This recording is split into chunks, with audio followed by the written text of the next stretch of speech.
ಪತಿವೀನಳು ಬಸರಿಯಾಗಿ ಗಣತಿಸು ಲಕ್ಷ್ಮಿ ಹೀಗೆ ಹಡೆಯುವುದು ಸುತೆಯನೇ ಅಲ್ಲ ತಡಿಸುತ್ತನೆ ಮತಿ ಮತಿ ನೀವು ತಿಳಿರೆಂದೇನೆ ಅತಿವರರೆ ಪಾದಗಳು ಮಣಿದಿಗೆವು ಸಂದೇಹವನ್ನೊಂದಿದೆ ಅತಿಮತಿ ಅತಾಪಸದೆ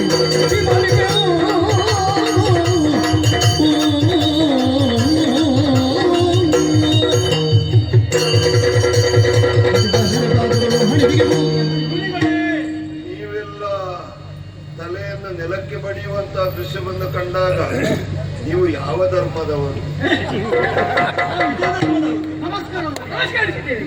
ಪಾದಗಳಿಗೆ ಉತ್ತಮ ನಮಸ್ಕಾರ.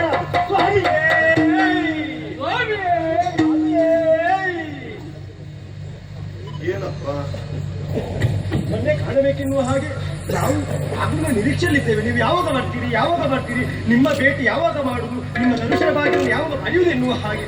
ನೀವು ಯಾದವರು ಆಗಲಪ್ಪ, ನನ್ನ ನಿರೀಕ್ಷೆ ಏನಪ್ಪ? ಮನದೊಳಗೆ ನಾನಾ ರೀತಿಯ ಪ್ರಶ್ನೆಗಳು ಮೂಡುತ್ತಾ ಉಂಟು. ಪ್ರಶ್ನೆಯ ಆ ಪ್ರಶ್ನೆಗಳಿಗೆ ಉತ್ತರ ಸಿಗದೆ ಏನೋ ಮನಸ್ಸಿಗೆ ಒಂದು ರೀತಿಯ ಬೇಸರ ಆಗಿದೆ ನಮಗೆ. ಸಂದೇಹಗಳು ಪ್ರಶ್ನೆಗಳು ಮೂಡಿ ಬಂದಾಗ ಗೊತ್ತಿದ್ದವರಲ್ಲಿ ಕೇಳಿ ತಿಳಿದುಕೊಳ್ಳುವುದು ಒಳ್ಳೆಯವರ ಲಕ್ಷಣ ಅಲ್ವೇ? ಎಲ್ಲವನ್ನು ಅರಿತವರು ನೀವು, ಎಲ್ಲವನ್ನು ಅರಿತಿದ್ದೀರಿ. ಅಂತವು ಕೆಲವು ಭವಿಷ್ಯ, ವರ್ತಮಾನ, ಭೂತಕಾಲ ಇದೆಲ್ಲ ಅರಿತಿದ್ದೀರಂತೆ. ಗೊತ್ತಿದೆ. ಹಾಗಾಗಿ ನಮ್ಮ ಮನಸ್ಸಿಗೆ ಪ್ರಶ್ನೆ ಬೇರೆ ಅನ್ನೋಲ್ಲ. ಆ ಹೆಣ್ಣಿನ ಕುರಿತಾಗಿ ಒಂದು ಪ್ರಶ್ನೆ ಮೂಡಿದೆ. ಅದು ಹೆಣ್ಣು ಅವಳು ಹೆಣ್ಣು ಅವಳು ಹೆಣ್ಣು ಗರ್ಭಿಣಿಯಾಗಿದ್ದಾಳೆ. ಗಂಡ ಸತ್ತಿದ್ದಾನೆ, ಗರ್ಭಿಣಿಯಾಗಿದ್ದಾಳೆ. ಅಯ್ಯ, ಓ, ಗಂಡ ಸಾಯುವುದಕ್ಕೂ ಗರ್ಭಿಣಿ ಆಗುವುದಕ್ಕೂ ಯಾವ ಸಂಬಂಧವೂ ಇಲ್ಲವೋ? ಹಾಗಲ್ಲ. ಓ, ಇವಳು ಗರ್ಭಿಣಿಯಾದ ಬಳಿಕ ಗಂಡ ಸತ್ತು ಹೋಗಿದ್ದಾನೆ. ಇರಲಿ, ಹೇಗಾದ್ರೂ ಗರ್ಭಿಣಿಯಾಗಿದ್ದಾನೆ. ಇವಳಿಗೊಂದು ಆಸೆ, ನಾನು ಹಡಿಯುವಂತಹ ಮಗು ಹೆಣ್ಣೋ ಗಂಡು, ಗಂಡೋ ಹೆಣ್ಣು, ಹೆಣ್ಣೋ ಗಂಡು ಎನ್ನುವ ಹಾಗೆ. ಹಾಗಾಗಿ ನಿಮ್ಮ ಬಳಿಗೆ ಕರ್ಕೊಂಡು ಬಂದಿದ್ದೇವೆ. ಈಗ ನೀವೊಂದು ಹೇಳಬೇಕು, ಅವಳು ಹೇಳುವಂತಹ ಮಗು ಹೆಣ್ಣೋ ಗಂಡು. ಯಾದವರೇ ಪರಿಹಾಸದಿ ನುಡಿ ಸಾಧುಗಳ ಕಿವಿಗಾಯ್ತು ಶೂಲದ ಬಾಧೆಯ ಕ್ಷಣ ಮುಡಿದು ಭೈರವರಂತೆ ಖರ್ಚಿಸುತ್ತ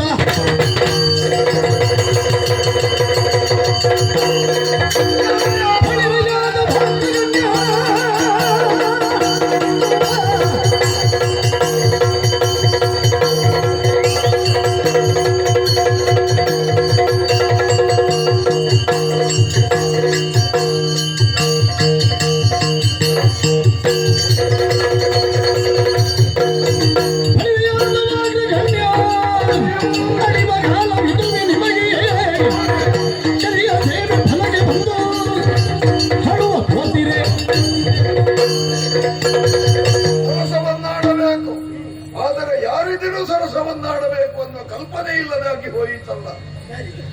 ತಿಳಿದು ಮುಟ್ಟಿದ್ರು ತಿಳಿಯದೆ ಮುಟ್ಟಿದ್ರು ಸುಡುವುದು ಬೆಂಕಿಯ ಸ್ವಭಾವ.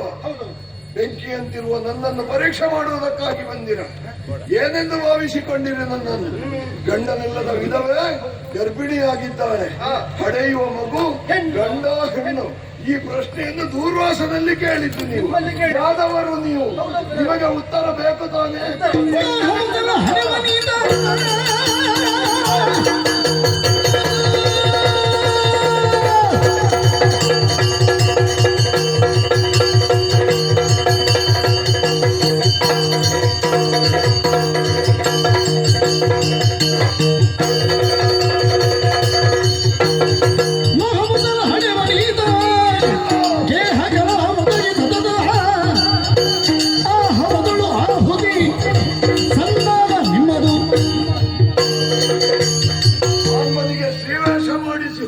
ಕಟ್ಟಿಕೊಂಡು ಬಂದಿರ ಇಲ್ಲಿಗೆ. ಹಡೆಯುವ ಮಗು ಗಂಡು ಹೆಣ್ಣು. ನಾನು ಹೇಳ್ತೇನೆ, ಇವ ಹಡೆಯುವುದು ಗಂಡನ್ನು ಅಲ್ಲ, ಹೆಣ್ಣನ್ನು ಅಲ್ಲ, ಒನಕೆಯನ್ನು ಹೆರ್ತಾನೆ, ಲೋಹವನ್ನು ಹೆರ್ತಾನೆ. ಅದರ ಪರಿಣಾಮವಾಗಿ ಆ ಒನಕೆಯಿಂದ ನಿಮ್ಮ ಸರ್ವನಾಶವಾಗಿ ಹೋಗ್ತದೆ, ಸರ್ವನಾಶವಾಗಿ ಹೋಗ್ತದೆ, ಸರ್ವನಾಶವಾಗಿ ಹೋಗ್ತದೆ.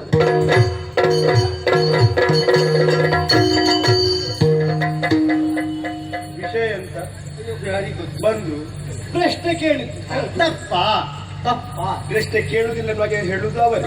ಪ್ರಶ್ನೆ ಕೇಳಿದ್ರೆ ತಪ್ಪೆನ್ನು ಹೇಳುವುದು ಅವರೇ. ಹಾಗೆ ಪ್ರಶ್ನೆ ಕೇಳಲಿಕ್ಕೆ ಇಲ್ವಾ? ಎಲ್ಲ ಮಾಡಿದ ಸ್ತ್ರೀ ವೇಷ.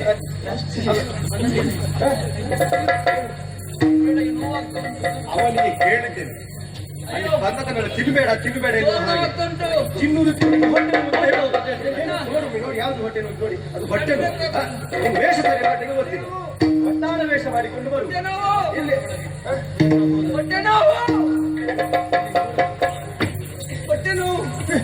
ಆಗುದಿಲ್ಲ. ಹೇಳ್ತಾರ ಬಟ್ಟೆ ತನ್ನಿಲ್ಲ, ಬಟ್ಟೆ ಮಾಡಿದ್ದೆ.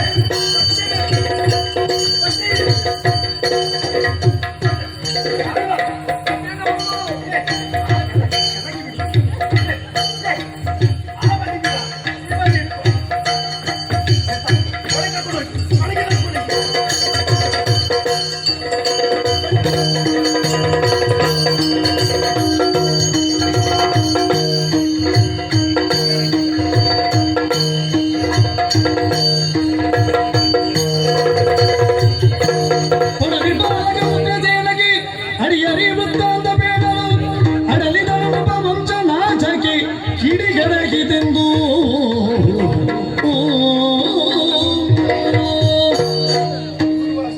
ಶಾಪ ಕೊಟ್ಟದ್ದೇ ಕೊಟ್ಟದ್ದು. ಹೌದು, ಹೆಟ್ಟು ಬಿಟ್ಟನಲ್ಲ ಒನಕೆಯನ್ನು, ಲೋಹದ ಒನಕೆಯನ್ನು. ಏನು ಮಾಡುದು ಹಿಡ್ಕೊಂಡು? ಏನು ಮಾಡುದು? ನಾವೇನು ಮಾಡುದು? ಹೋರದ ಉಗ್ರಸೇನ ಬಳಿಗೆ ಹೋಗಿ ಹೇಳಿಕೊಂಡಂತಹ ಸಂದರ್ಭ ಉಪಾಯವನ್ನು ಹೇಳಿದ್ದಾರೆ. ಇದನ್ನು ಚೂರ್ಣಿಸಿ ಸಮುದ್ರಕ್ಕೆ ಎಸೆದು ಬಿಡಿ ಎನ್ನುವ ಹಾಗೆ. ತಡ ಯಾಕೆ ಮಾಡಿದ್ರು? ಹಾಗೆ ಮಾಡುದು.